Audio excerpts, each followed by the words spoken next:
Fromville secrets are slowly coming to light in each episode. We're talking reincarnation, past lives, and the twisted cycles of Fromville. How are the characters chosen? Or better yet, why? Why do Tabitha and Miranda share so many similarities, and what's the deal with that creepy Jasper doll? On its question of Fromville premiere, grab your talisman and let's begin. Okay, the question that I have is Tabitha really Miranda reborn? Is Jay the reincarnation of Christopher? And how does that ambulance toy tie into it at all? Let's talk about the evidence that's making this reincarnation theory even more convincing. Remember Tabitha's dream way back in season 1? Those were not just random nightmares. They were memories, past life memories. We saw those numbers in the lighthouse, right? Well, get this. Those numbers might show the past lives Tabitha's soul has lived. It's like a cosmic board of how many times she's been trapped in this cycle. But here's where it gets really wild. That toy ambulance in Victor's room, it showed up in Tabitha's dream. And those playing cards, we see them in Victor's memorabilia in the 4th episode of the season. It's like her subconscious mind is reaching her back through time, connecting to objects from her past lives. Let's not forget about that glass bottle as well in the stairwell. These are not just random objects, they're breadcrumbs leading us through the history of Fromville and Tabitha's multiple lives. This is not a coincidence. Like I like to say, this show doesn't do coincidence.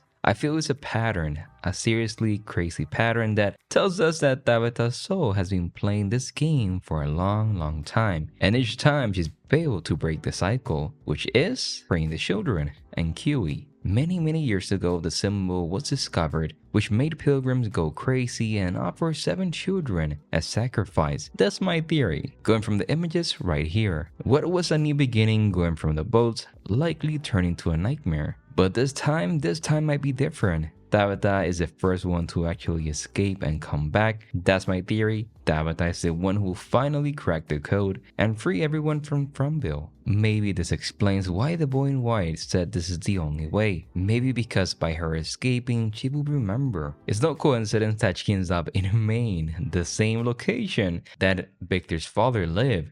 Is this a fact or a theory? And the way she went into her old home. But let's crank this theory up a notch. What if Tabitha, like Miranda before her, was having dreams about Fromville before she even arrived? I know, we have not seen evidence of this on screen yet, but remember how Henry said Miranda was painting the town, the children, the pilgrim, all before she ever set foot in Fromville? What if Tabitha had similar experiences, but she doesn't remember them? Think about it. We know the town messes with people's memories, like Victor, but those dreams, the visions, they're still there, buried deep in her subconscious. It would explain why she seems so connected, why she was able to escape and return with more knowledge. She had to see her old paintings that she did in the past lives. I have no proof yet for this, but I imagine the show is going in this direction. Please, if this is true in future episodes, please come back and leave a comment. But what if those numbers in the lighthouse, the ones from Tabitha's dream, aren't just past lives? What if they're also a code, a message from her past selves, trying to guide her to break the cycle? It's like each version of Tabitha, Miranda, has been leaving breadcrumbs for the next, hoping that eventually one of them will solve the puzzle and free everyone. This theory would explain so much why she has such a strong connection to the children in the tower, why she was chosen at the end of season 2. She's not just another player, she's the latest in a long line of attempts to break the curse. And this time, with her ability to leave and return, she might be the one to do it. I sound like a motivational speaker, but I believe. Let's zoom out and look at the bigger picture here. Remember how 2 cars arrived in the town at the same time in season 1? Victor said that was rare, something that had not happened in a long time. That hasn't happened in a long time.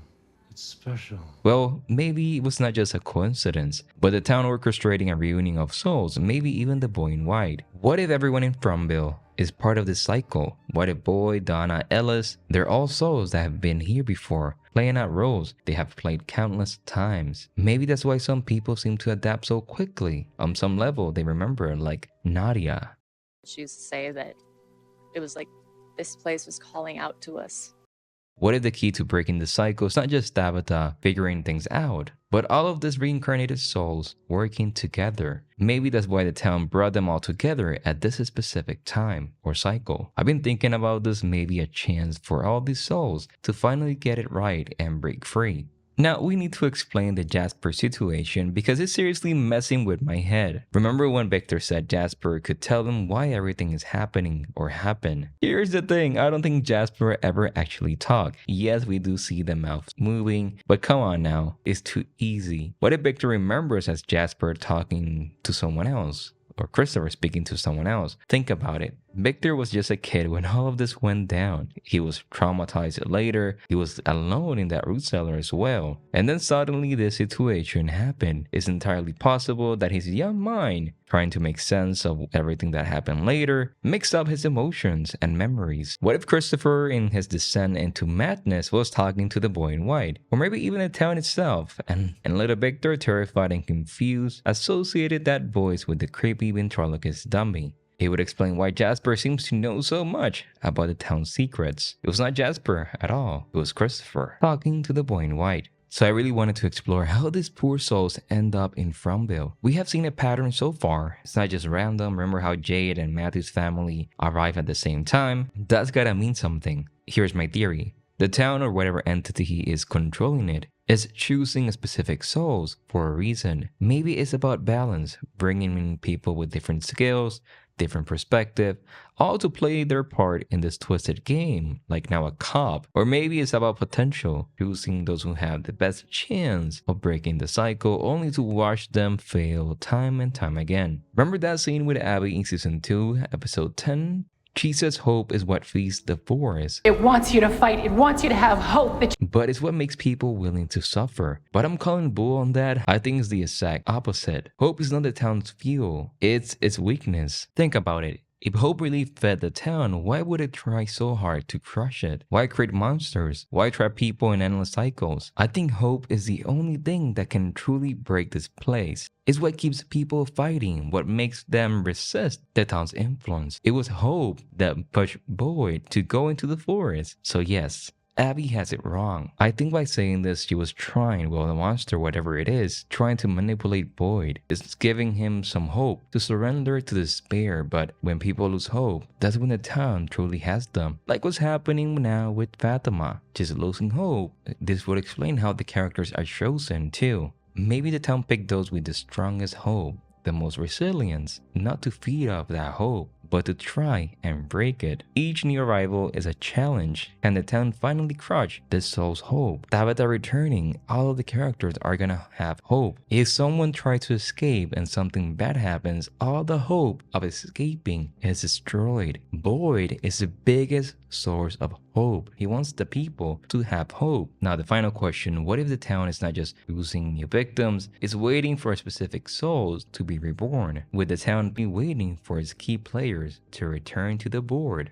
Tabitha, Jade, maybe even Boyd and the others. They're all pieces in this twisted game that's been playing out for the millennia. That's why we have those dates, their reset points, maybe when the cycle began anew. The reincarnation theory makes a lot of sense for a show like From that deals heavily with nightmares, dreams, and impossible experiences. Think about it. From is all about dreams, nightmares, and in-between states, going by Father Catherine and Tom. And you know what? Reincarnation slides right into that mix like it was meant to be there all along. Dreams are weird, but it all feels normal. That is reincarnation in a nutshell. It explains why Tabitha and Jade might feel so weirdly connected to the things they have never seen before. I think it's their past lives bleeding through. Maybe they're clues left behind by past incarnations for their future self to follow. Think about it. Remember that scene with Boyd and Martin? How Martin knew about Abby? Boyd's in this nightmare place and this guy Martin is chained to the wall, starts peeking the tea about the blood connections. You got Boyd using fire to enter this nightmare zone. But what if just scratching the surface? Think about it. Randall, Maria, and Julie were in some sort of spirit form in that place. It's like they were there but not physically there. We might be dealing with a possible mental time travel. Imagine this. What if these characters can project their consciousness into different periods of the town history? It's not physical time travel. It's like they're exploring different levels of Fromville nightmare. This could explain so much, like maybe who threw the rope to Boyd. So that's the video for today. We got reincarnation, mental time travel, and a town that's playing chess with reality. Do you think our reincarnation theory holds water? What do you think? and make of those mysterious numbers, and how do you think all of this will connect? Drop your theories in the comments below, and if you enjoyed this video, make sure to like and subscribe. On this question from Premiere, signing off, and I will see you in the next one. Bye bye one.